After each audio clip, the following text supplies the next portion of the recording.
Dans l'univers ésotérique, l'élection est un appel d'en haut.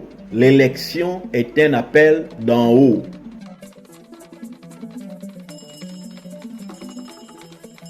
Elle désigne un être dont l'âme a été marquée. Parfois bien avant sa naissance, il faut le dire, pour accomplir une mission spécifique supérieure. Ce n'est pas un simple acte humain, mais une résonance cosmique où les plans spirituels entrent en harmonie avec la matière.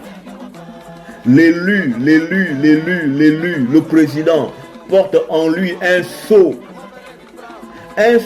souvent invisible aux profanes, aux non-initiés, mais que les initiés, comme Otelika Kombiaboli, Konkombo et Dumakeka, peuvent voir. Les initiés, les nganga, les sages, les maîtres, perçoivent souvent clairement ce signe que c'est lui qui a été désigné par les esprits. Et ils se mettent derrière celui qui a été désigné par les esprits et l'accompagnent pour que ce qui a été décidé en haut soit décidé en bas. Et que ce qui a été fait en haut soit pareillement fait en bas. De sorte que ce qui est en bas ressemble à ce qui est en haut pour être dans l'harmonie et la symphonie vibratoire universelle. C'est pourquoi, fils et filles de Téter, dans les sociétés de tradition, comme chez nous les Bakongo, on ne se présente pas pour être élu. On est appelé à être élu. On est révélé. Ce sont les raisons pour lesquelles on appelle souvent à la candidature. Nous voulons que vous voyez des gens qui font des appels à candidature. Nous appelons le président Oligingema à se porter candidat. Ce sont des lois spirituelles. Certains verront là une forme de kunabélisme parce qu'ils ne sont pas intelligents.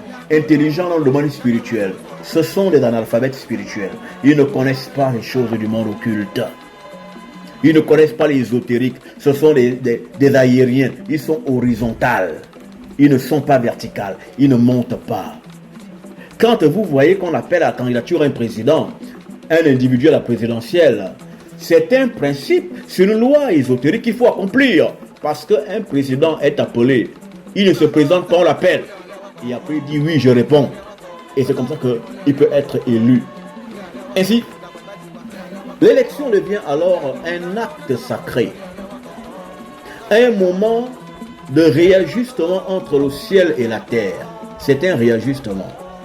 Ne pas respecter cette dimension mystique, c'est ouvrir la voie à des dirigeants sans ancrage spirituel. Et donc à des règnes marqués par le désordre, l'oubli des lois et de la sacralité.